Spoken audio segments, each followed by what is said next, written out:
سب سے پہلے کہ یہ جو موسم کی تبدیلی ہو رہی ہے جی پوری دنیا میں، اب آپ ادھر دیکھیں کہ ہم جیسے بارشیں ہو رہی ہیں، اسی جی طرح آپ یورپ میں دیکھیں آگ لگی ہوئی ہے بالکل ایسا ہی تقریباً 3 ملکوں میں، جی اور سیٹلائٹ سے دکھایا گیا ہے کہ کتنی بڑی آگ، ایسا ہی جہنم کی، اللہ معاف کرے تو بہت بڑی ہوگی، بہت جہنم بڑی کی ہوگی، آگ اس سے بھی بڑی ہوگی، تو اس آگ کو دیکھ کے اس آگ کی بھی ہم فکر کر سکتے ہیں۔ بالکل ٹھیک ہے۔ تو موسم چینج ہو رہا ہے، پچھلے دنوں ہم سن رہے تھے کہ یورپ میں درجہ حرارت کہاں 50 ڈگری جی تک بھی جی پہنچا کئی جگہوں پہ۔ تو اس کی وجہ یہ ہے کہ جو گلوبل چینج ہو رہی ہے پوری دنیا میں، اس کے لیے ہر سطح پہ، یعنی کہ ہمارے ملک میں تو جو سب سے نیچے سطح ہوتی ہے وہ بلدیات ہوتی ہے، جی تو بلدیات کی سطح پہ پہنچ کے گلی محلے وارڈ کی سطح کے پہنچ پہ ہمیں کام کرنا جی پڑے گا۔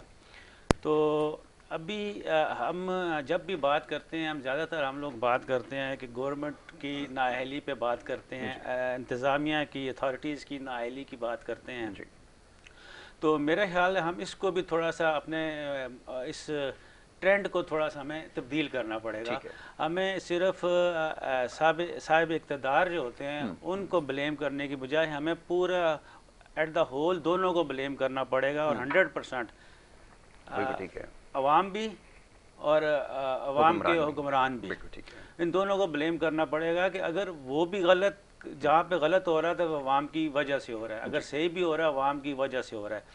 تو اگر ہم آتے ہیں شہر کراچی کی طرف، کراچی جو کہ پاکستان کا سب سے بڑا شہر ہے، دنیا کا 7واں بڑا شہر ہے، میٹروپولیٹن سٹی ہے، اور مور اینڈ ابو ہم جو یہاں سے جو ریونیو جنریٹ ہوتا ہے اس سے تقریباً پورا پاکستان چلتا ہے، اس کا کوئی مسئلہ نہیں ہے، کیونکہ گھر میں بھی ابو کماتے ہیں تو سارے کھاتے ہیں، ٹھیک ہے، وہ والی بات نہیں ہے کہ ہم کیوں کھاتے ہیں، باقی ٹھیک ہے، وہ ہوتا ہے، ایسے ہی ہوتا ہے، ہر ملک میں ایسے ہوتا ہے، ہر شہر میں ایسے ہوتا ہے۔ تو اب اس شہر کو جب ہم بات کرتے ہیں، شہر کی بات کرتے ہیں، تو 22 کروڑ عوام کے پاس وہ جگہ وہ یہ بات پہنچتی ہے کہ ہم بات کس کی کر رہے ہیں۔ اگر ہم چیچو کی ملیاں، بھائی پھیرو کی یا کوٹ رادھا کرشن کی بات کریں گے تو دنیا جان کو، یہاں اسٹوڈیو میں جو بیٹھے لوگ ان کو بھی ان تینوں میں سے شاید ایک کا نام آتا ہو، دو کا آتا بھی نہ ہو۔ تو اسی لیے کراچی ایک ایسی چیز ہے کہ جس کو پورا پاکستان جانتا ہے، بلکہ پوری دنیا میں شہر کو جانا جاتا ہے۔ تو اس کے اندر جو انفراسٹرکچر آلریڈی بنا ہوا ہے وہ اس طرح سے بنا ہوا ہے کہ جب بھی کہیں کنسٹرکشن ہوتی ہے یا کوئی ایسا کام ہوتا ہے اوپن میں ہوتا ہے تو وہ ماحول کے مطابق ہوتا ہے۔ آپ ایک گاڑی کو جب کلر دیتے ہیں، تو اسٹریٹ اوے اس نے دھوپ سے اور بارش میں رہنا ہے، تو اس کو اس کے مطابق کلر ہوتا ہے۔ آپ دیکھتے ہیں کہ ہمارے سی ویو کے اوپر جو کراچی کا سمندر ہے، سمندر کے کنارے پہ ساحل پہ جو گھر بنتے ہیں وہاں پہ رسٹ، دیواروں کو رسٹ لگتی ہے اور وہ دیواریں گر جاتی ہیں، بالکل۔ تو اس کے اندر وہ مٹیریل استعمال کرتے ہیں جو کہ ان دیواروں کو ہمیشہ کے لیے رکھے ہوئے، تو اس مٹیریل میں اور سمندر سے دور جو کنسٹرکشن ہوتی ہے اس مٹیریل میں فرق ہوتا ہے۔ اب انتظامیہ کو اور خاص طور پہ گورنمنٹ کو یہ چاہیے کہ اس کو اپنے جو لایا عمل ہے بنا ہوا ہے، اور خاص طور پہ یہاں پہ جتنے بھی بلڈرز، ڈیولپرز ہیں، ان کو اپنے آپ کو چینج کرنا پڑے گا۔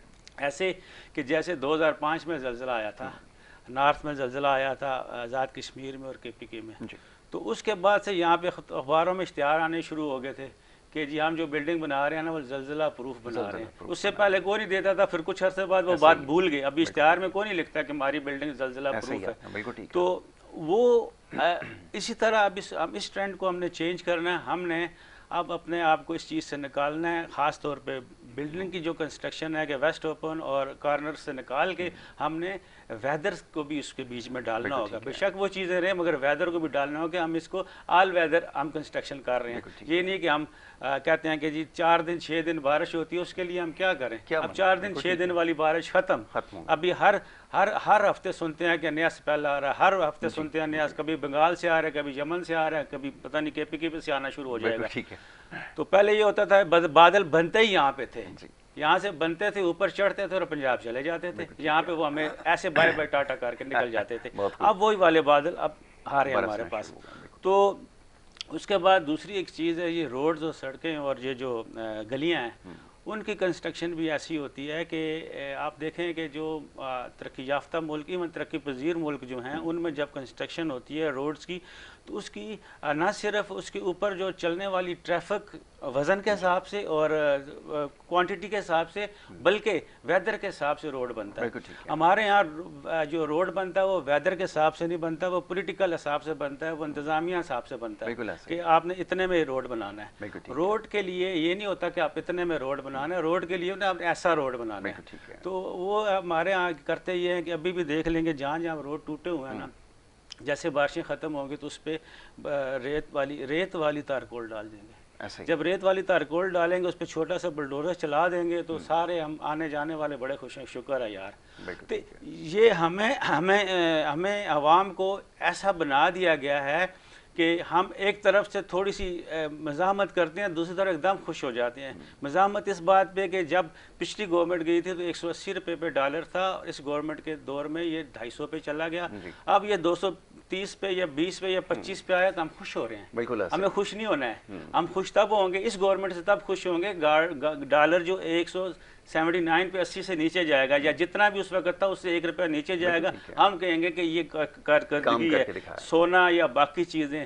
تو سڑکوں کی جو بات ہو رہی, سڑکوں میں جس وقت یہ کنسٹرکشن کرتے ہیں تو اس کے اندر وہ والا میٹیریل استعمال نہیں کرتے کہ جو ویدر کے حساب سے اور ٹریفک کی روانی اس کے اوپر کہ کتنی ٹریفک چلتی ہے کوانٹٹی کے حساب سے, اور اس کی وزن کے کون سا چلتا ہے. اب ہمارے ہاں جو عام طور پہ کیونکہ شہر ہے, شہر کی سڑک میں اور نیشنل ہائی وے میں بڑا فرق ہوتا ہے. موٹر وے یا نیشنل ہائی وے یا جتنی بھی ایک شہر کو دوسرے شہر سے ملاتی ہیں سڑکیں, اس سے جو اپنے شہروں کے اندر کی ہوتی ہیں, کیونکہ شہروں کے اندر گاڑیاں چلنی ہوتی ہیں, موٹر سائیکل چلنے ہوتے ہیں, مگر وہ بن جاتی ہیں. مگر یہاں پہ ایک تو ٹینکرز بہت چلتے ہیں, اس کے بعد کچھ ایسی جگہ ہیں جہاں سے ہمارے پورٹ ہے, ہماری کماڑی پورٹ ہے خاص طور پر, جس سے یہ سارے کے سارے وزن والے جو جتنے بھی مال بردار ٹرک ہیں وہ نکلتے ہیں.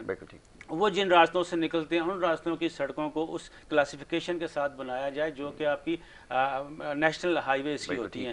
تو یہ اس کو ان کے مطابق نہیں بنایا جاتا, وہاں پہ ایک مسائل رہتے ہیں, کیونکہ جب یہ چڑھتے ہیں نا موٹر ویز پہ یا نیشنل ہائی وے پہ کسی پہ بھی, تو پہلے ان کا وزن ہوتا ہے, اور وزن کے حساب سے چلتی ہیں گاڑیاں. یہاں پہ تو کوئی کیئر نہیں کرتا نا. یہاں پہ یہی بات ہے کہ جب کسی بھی ادارے سے بات کرو نا تو ادارہ کہتا ہے ہم کیا کریں, ہماری مجبوری ہے, نہ مہنگائی کو کنٹرول کیا جا سکتا ہے, نہ ٹریفک کو کنٹرول کیا جا سکتا ہے. اب ہم خود ہی سوچتے ہیں کہ سڑک پہ ایک چوک ہے, اس پہ میں روزانہ دیکھتا ہوں کہ اتنی مصیبت ہوتی ہے, اس پہ کیا کر سکتے ہیں؟ 1 سپاہی 4 سپاہی 10 سپاہی بھی کچھ نہیں کر سکتے, کیونکہ ہماری عوام بھی وہ یہ ہے نا کہ جیسے ذرا سے جدھر سے رستہ ملا اور نکل گئے. آپ کو 2 فٹ 3 فٹ کی جگہ ہوتی ہے, اس میں سے بھی کہتے ہیں میں گاڑی نکال لوں. تو لہٰذا ان مسائل کے لیے ٹھیک ہے ہر کوئی بات کرے گا, گورنمنٹ کی بات کرے گا, انتظامیہ کی بات کرے گا, میں کہتا ہوں کہ اس کے لیے سارے کے سارے مل کے اس کے اوپر کام کریں, اپنے شہر کے لیے کام کریں. گورنمنٹ کو چاہیے کوئی ایسی کمیٹی بنا لیں جس کے اندر گورنمنٹ کے جو پولیٹیکل لیڈرز ہیں, ایم پی ایز, کراچی کی بات کرتے ہیں, ایون ایم این ایز اس کے اندر ہوں, ہیڈ ہوں. اس کے بعد جو اسٹیک ہولڈرز ہیں, انڈسٹریلسٹ ہیں یہاں پہ. ابھی دیکھیں آپ کے 3 راستے جاتے ہیں کرنگی لانڈی انڈسٹریل ایریا کو, 2 کازوے ہیں, ایک کرنگی کازوے اور ایک بلوچ کالونی سے جو آتی کازوے ہے, اور دونوں ملیر ندی میں سے جاتی ہیں, اور تیسرا ملیر ندی پہ پل ہے جام صادق. ابھی وہ دونوں کازوے بند ہوئی ہیں کیونکہ کازوے کا مطلب ویسے لوگوں کو نہیں پتہ ہوتا کہ کازوے کا مطلب ہے کہ واٹر ابو دا روڈ, جہاں سے جاتا ہے ادھر پیچھے آپ دیکھیں نارتھ میں تو جگہ جگہ پہ ملتی ہیں کازویز. تو یہ دونوں کازوے کے اوپر برج بننے پہ جائیں, سر بیٹھ کے جوڑ کے.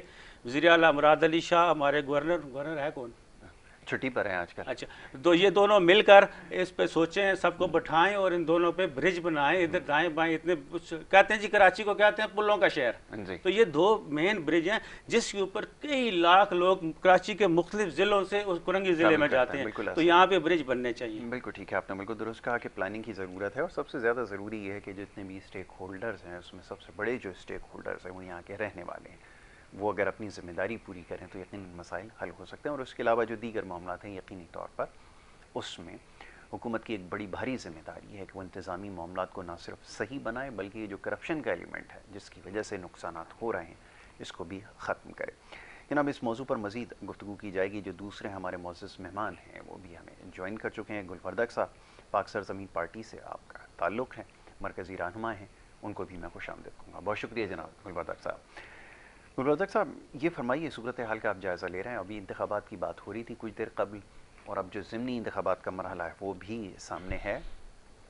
اس سے پہلے بھی یہ بات ہو چکی ہے, آپ کے سوال جو ہیں وہ ہم خدمت میں رکھ چکے ہیں کہ آپ کی جو جماعت ہے اس کی کیا پوزیشن نظر آ رہی ہے, اور کیا یہ امید رکھی جا سکتی ہے کہ اس وقت کوئی اپسٹ کریں گے اور اس کے بعد جو اگلا مرحلہ ہوگا انتخابات کا اس کے اندر بھی آپ کی جو جماعت ہے وہ واضح اکثریت حاصل کر سکتی ہے. کیا یہ ممکنات میں شامل ہے؟ جواب دیجیے. بسم اللہ الرحمن الرحیم. بہت شکریہ ایسر بھائی. ابھی شاید ایسر بھائی صاحب بات کر رہا تھا. سب سے پہلے تو میں تھوڑا سا اس پر روشنی ڈال دوں گا کہ ہمارے جو حکمران ہے جی, جو صوبائی اور قومی اسمبلی میں بیٹھے ہوئے ہمارے جو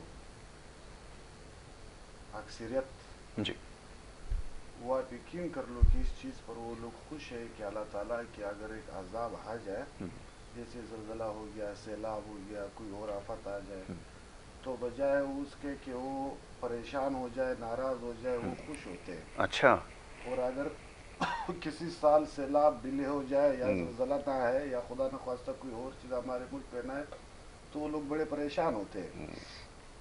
آپ یقین کر لو کہ ایسے بندے ہیں جو 2004 بلوچستان میں جو 2004 میں زلزلہ آئے تھے, اس دور کی فرانس کے اور جرمنی کے خیمے ابھی تک ان کے گھر میں پڑے. اس لوگوں نے عوام میں تقسیم نہیں کیا ہے. جی, یہ بالکل سرخ سے صاف باتیں میں کہہ رہا ہوں آپ کو.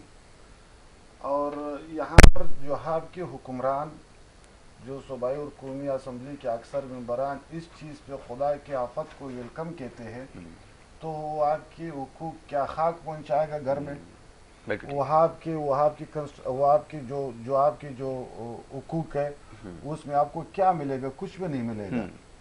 تو کہنے کا مطلب یہ ہے کہ ہماری جو پاک سرزمین پارٹی ہے, ہم لوگوں نے سب سے پہلے 3 مارچ 2016 کو یہی بات, یہی آواز یہاں اسی بادرآباد میں کراچی شہر میں بلند کی ہے کہ بھائی یہاں پر ظالم حکمران مسلط ہے. جی, اور اس کی پشت پناہی جو الیکٹرک میڈیا ہوئے, سوشل میڈیا ہوئے, پرنٹ میڈیا ہوئے, یہاں پر اکثر لوگ بیٹھ کر کے ظالموں کا ساتھ دیتے ہیں. اچھا, ظالموں کا ساتھ دینے کے لیے یہ ہوتا ہے کہ اس کو آکسیجن مل جاتا ہے. وہ گھر میں بیٹھے بیٹھے, ایوان میں بیٹھے بیٹھے کہہ رہے کہ یار مجھے تو بالکل وکیل میرے ملے ہوئے اچھا وکالت کر رہے ہیں میڈیا پہ, تو وہ تو مزید اس ظلم میں اضافہ کر دیں گے, وہ تو مزید مڈل کلاس کی حقوق نہیں دیں گے. اگر ہم لوگ یہاں میڈیا پر بیٹھ کر کے یا اسمبلی میں بیٹھ کر کے یا کسی محفل میں بیٹھ کر کے یا مسجد مندر امام بارگاہ میں بیٹھ کر کے ہم لوگ یہ بات کر لیں کہ بھائی یہ ظالم ہے, یہ ظلم کر رہے ہیں, یہ ہمارے حقوق نہیں دے رہے, یہ ہمارے ابھی آپ 13 سال سے پاکستان پیپلز پارٹی یہاں پر سندھ پر, خاص کر سندھ پر اس کی گورنمنٹ ہے, آج تک کسی نے ان سے سوال کیا ہے کہ بھائی لڑکانہ جو آپ کا شہر ہے, آپ کا بھائی گاہوں ہے, وہاں پر کتے کاٹنے کے انجیکشن نہیں ہے. جی, بیٹا ماں کی گود میں تڑپ تڑپ کے جان دے دیتا ہے. ایسا ہی. اور آپ کی یہاں اسپتالوں کی حالت دیکھو, کراچی شہر کی, آپ اندرون سندھ جا کر کے آپ تر میں جاؤ, وہاں پر پینے کو پانی نہیں ملتا ہے. تو کہنے کا مطلب یہ کہ ہمیں جو نقصانات پہنچایا ہوا ہے وہ حکمرانوں نے پہنچایا ہوا ہے. وہ کدھر کا غیر ملکیوں نے ہمیں تو نقصان تو نہیں پہنچایا ہوا ہے. ٹھیک ہے, اس لوگوں نے, اس اشخاص نے ہمیں نقصان دیا جس کو ہم نے سلیکٹ کیا ہے, جس کو ہم نے منتخب کیا ہے, جس کے اوپر میں نے ٹرسٹ کیا ہے. تو اس میں سے میں نے پہلے بھی آپ کی پروگرام میں ذکر کیا ہے, ہر جگہ پر ذکر کیا ہے کہ اس میں تقریباً 80% ہمارے قصور ہے اور 20% ان کے قصور ہے. کیونکہ مجھے پتہ ہے کہ بھائی, مجھے پتہ ہے کہ فلانا شخص کا کریکٹر یہ, ان کے مزاج یہ, ان کے ڈینے یہ, اسی کو ہم سلیکٹ کر کے لاتے. اب خیر یہ آیات تو غیر مسلموں کے لیے قرآن میں اللہ تعالیٰ نے پہلے رکوع میں فرمایا کہ بسم اللہ الرحمن الرحیم, ختم اللہ علی قلوبہم وعلی سمعہم وعلی ابصارہم غشاوۃ ولہم عذاب عظیم. ابھی ختم اللہ میں نے مہر لگا دیا علی قلوبہم, ان کے دلوں پر. ابھی جب لوگ اس چیز کو دیکھتے ہیں کہ بھائی ایک بندے کے پاس ابھی پیسے پڑے ہوئے NFC ایوارڈ کے 10,242 ارب روپے, اور شہر کا یہ حال ہے, اور